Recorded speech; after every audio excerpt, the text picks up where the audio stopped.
The title, which I'm sure is enticing, hence why you click on it, it made so much sense to me when I saw it online. I don't remember how I came about the idiom, but I was fascinated by it right away. The idiom has been in existence for so long. Some associated the idiom to a Greek slave Aesop in his Fox and Lion story, and some attribute it to Geoffrey Chaucer in his work Tale of Milby. I don't think the origin mattered that much. Look it up, tell me if you fell in that rabbit hole. The meaning is, the more you are exposed to something or someone, the more you lose respect for that item or that person. The more you spend your time with someone, the more you get bored. The more you spend time with someone, the more you will start to lose your appreciation towards that person. I will talk about fashion first because this is the fashion channel, but I'm also going to talk about my wife because I love her and this is the only way I get her to watch my video. A quick detour, when you Google the idiom, you also get the word habituation, which is a psychological term that states 1. In general, the process of growing accustomed to a situation or stimulus. 2. The diminished effectiveness of a stimulus in eliciting a response following repeated exposure to the stimulus. Another more in-depth look into the word is found on National Library of Medicine, National Center of Biotechnology information. Habituation is defined as the behavior response decrement that results from repeated stimulation and that does not involve sensory adaptation, sensory fatigue, or motor fatigue. The word or behavioral characteristics come from two papers that were published roughly 40 years ago, Thompson and Spencer in 1966 and Grovers and Thompson in 1970. I guess Thompson got sick of Spencer and found a new excitement with Grovers. I'm very proud of that line, by the way. I consider ending the video right here because the rest of the video was simply just me over explaining and repeating things as I usually do. In fashion terms, the more you spend time with your clothes or your grail, the less you appreciate it. Example, me with my Visbon kerchief jacket. I dreamt about owning that jacket since 2013, 2015. In 2023, I finally got it. And initially, I was super excited. I would run my hand through the jacket often. I would wear it as much as I can. As time goes on, I start to wear it less and less. I started to feel less excited about the jacket. When people say, oh my God, that kerchief jacket, you have is insane. The kerchief jacket's in my girl. I wasn't matching the tone of that conversation at all. My initial response was joyful and then it got less and less, more boring and more boring. This meme of Squidward encapsulated that idea perfectly. I'm pretty sure at one point I said, yeah, just another jacket, which isn't true at all, but I see it so much that it's not as special anymore. True contempt has entered my heart. I'm also super proud of this line, by the way. It's not that original, but I did come up with it or, put it into this order of words. Anyway, I truly believe that the chase is better than the end. Think chasing a woman. Prior to being with my wife, I was on Tinder like most people are in today's society.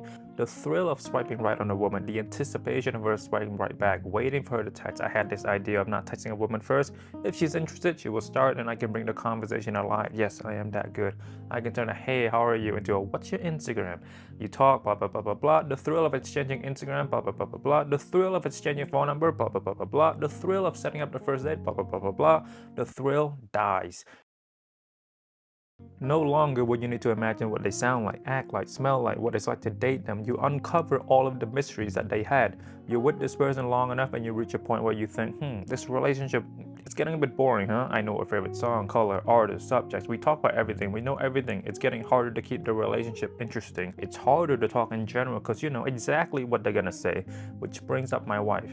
I experienced this phenomenon with her as well. I found myself getting a bit bored. I know what she's gonna do when she wakes up. I know what she likes to eat, what she likes to do. I can map out word for word how our conversation will go if I wanted to. I started to get annoyed with her a bit because we were spending so much time together. Here's how I knew she was the one. Instead of giving up and says this relationship doesn't excite me anymore, I need to look elsewhere. I look inward and try to see why I am afflicted with this mundane feeling in this incredibly healthy relationship. The chase was gone. Prior to her, I was in this chasing stage for so long that I was constantly taking a thrill ride, and it was exciting. Some talking stages simply fizzle out, so it makes talking to a new person more exciting. Ooh, what is she gonna be like? How will this conversation go? Will this just dies again? But to have a ride that is stable, it was strange in the beginning. We long for what we don't have, so I wanted to feel the chase again. But after looking inward, I realized I don't want to go on a roller coaster again. I don't want that anymore. I was spending so much time with this woman that I took her for granted. I took the moments of laughter, of thrills, of arguing, of bonding for granted. I then learned that healthy relationship can be boring, and that's okay. Being bored in a relationship doesn't mean it's doomed. It's not a sign that it's the end. Of course, not bored all the time, but simply having moments where it's not exciting. So yes, my wife and I have boring moments here and there. It's because we live together. Early on in any relationship, you live in a different house, so each time you meet up, it's constant excitement. You had time to miss each other. Every time you met, it was an event, a fun date. But when you live together, you experience boring moments together. My wife and I, we're not always gonna have deep or fun, exciting talk while we're brushing our teeth. Sometimes we just want to brush our teeth. I learned to appreciate all of these small moments, and I use these small moments to fuel or increase my love, the love I have for her. What's the ugly, unglamorous side of healthy relationships? They can feel boring and they require a lot of acceptance or tolerance. Your partner is not going to excite you every day, and as your relationship stabilizes, some of the highs and lows will also disappear. At this point, you're not going to feel things as intensely, which will make you question if you're still into your partner. As I spend more time with the kerchief, I slowly lose the magic. It was a grail piece to me for so many years. I should be obsessed with it. I should be wearing it all the time. There are other reasons why I don't wear it all the time, such as I have other great clothes. Weather, I try not to wear when it's snow or rain because the fabric is decades old and the dye leaks, blah blah blah. But let's focus on the contempt part. An idea I had: if I were to have bought it with my friend, so like, we didn't have enough money to buy this grill, so we split half and half, and we switched the kerchief on and off on a monthly basis, I would have had a chance to miss it. And I say this to my wife often: we need alone time. We need time for our hearts to wander. She didn't believe me for the longest time, and then one day I went out shooting. I got back, she said, dude, that was a great time I just had by myself. You should go out shooting more often. I mean, dude, I'm glad she saw my point, but I would have appreciated, oh honey, you're home. I miss you and your enormous head and that bald spot that has increasingly become more of a landing spot for a decent sized private jet. I mean, astronaut might actually be able to see it soon if we don't take you to Turkey fast enough. By the way, overexposure doesn't have to be in person. It could be through YouTube, Instagram, TikTok. Example: I sometimes really want a cat. I want a giant fat white cat. I watch these sorts of videos where they show what it's like to own a cat. Once I watch it enough, I get my fix and I don't want it anymore. It's post-cat wanting clarity. And then I start to see all the flaws, poop inside, scratches people, smell, break everything. I believe this has happened to me with the dunks. There was a period of time where I was negotiating with a seller on Grail and we were so close to a deal, so I started researching, and then the deal fell through. Adding that fact that I already owned the Geo Basket, which is a carbon copy of the dunk, the magic faded away from me. I would still get the dunks because I want to review it. However, if I didn't have this channel, I wouldn't want it anymore. I've seen enough. The yearning feeling has become indifferent, which will reach contempt if I keep watching videos of people showing them off. If I've shown off any Grail item, or just clothes, sometimes I say Grail much, and I did a good enough job where it felt like you owned the item, please do let me know. That would be the biggest compliment you could give me. That's always been my goal. Yeah, review. But to make someone feel as though they are the one unboxing the item, wearing it, that is next level. Oh, I forgot to mention, I say this all the time, but this is a very privileged spot to be in, to have a Grail and to say that you're gradually becoming sick of them and that your enthusiasm has decreased gradually. In another video, I said something along the line of, maybe some items deserve to live in your head. The magic is in the mystery. Maybe it's okay to keep the mystery a mystery. From my experience from talking to you guys, a lot of you have items I have. I am actually happy when you tell me you guys have the same item as me, or I helped you get the items. I am not one of those people that wants to keep his, her, theirs favorite artist unknown. I would love for Rick Owens, Guidi, CCP, Bodhi to gain more business because of my videos and to help people purchase something from those brands. I love the brand. I love the people behind the brand. I want them to succeed. I don't ever want them to go bankrupt. With that being said, though, some of you might love the items less as the item becomes more popular. I completely understand if you say, like, the Geo Basket, it's not that good anymore to you because you see it all the time in real life or online. We all have a little hippie in all of us that wants to wear product that people don't have or even know. I've defeated that hippie in me for the most part, like 95% of the time. Example, Togo so far. Hopefully this video comes out after I've got my Togo. If not, we order a Togo couch. It's super popular. Could have easily deterred us from buying it, but we truly love it.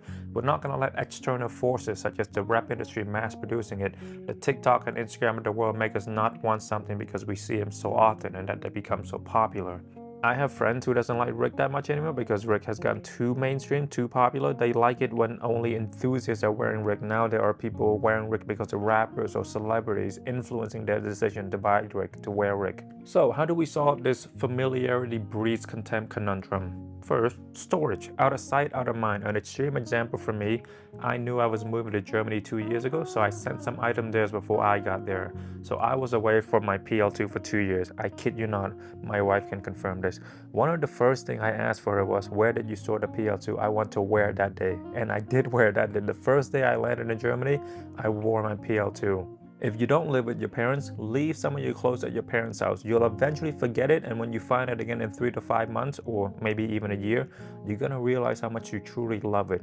When you have it in your closet and you see it every day, it will lessen the excitement. Let your friend borrow the item. Your friend gets to wear some nice clothes, it will make the bond between you stronger. It's a win-win. No matter how great the item is, overexposure is a real problem. Imagine the time you didn't have it. Imagine you're still chasing the item. Our brains, they're very strong. For me, if I remember a really vivid memory, I can smell it, I can taste it. If you actively make your brain think from a perspective of when you have it, you will learn to appreciate it more. For example, the Kiss boots. I've owned it for more than 3 to 4 years now. Prior to realizing this, I was losing my enthusiasm for them. Then I learned about today's topic, so what I did was, I watched the runway. I think I watched Porterville, and there were Kiss boots on there, obviously. And then I went to my closet and wore the Kiss boot. It was this magical moment I had with myself where I was saying, dude, you just saw it on the runway and you have it in your closet. Isn't that insane? You can actually wear it. You can feel what the model felt when they wore the Kiss boot.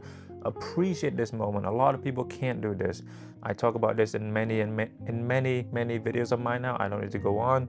My last advice, look at your bank account. I grew up in Cambodia and they have these arcade places where you play games to win coins and then you exchange the coin into money. I was 5 and my mom would give me like 5 cents and I would run to the arcade, play one game and come home. When I was 10, I exchanged my money for a coin for $5, which was a lot at the time. I then normalized the 5.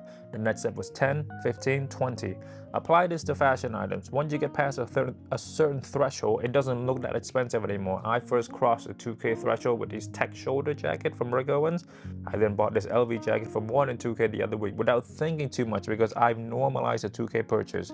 However, if we look at our bank and see how much one purchase costs, it might bring back the value. It might show you how valuable the item really is, like financially. We spent a lot of money. Why not appreciate it more? Why not wear it more? Why let this item sit when it could be worn? This example might be too specific to me. Let me know if you relate here. I'm making more talking video, not a lot of reviews lately. I mean, you guys seem to like it. I know sometimes review after review can be boring. I'm incorporating my love for psychology and blending it with fashion. These videos are getting good views, so I will continue to make them. I love review videos and they're fairly easy, but I review mainly gorilla-worthy items, which can be pricey. So I'm glad these sorts of videos are doing well, numbers-wise. Mentally, it's quite hard because I need to research a lot. The structure is always different. In a review video, I got the structure down, so it's easy. Anyway, let me know what you think of this topic. Goodbye.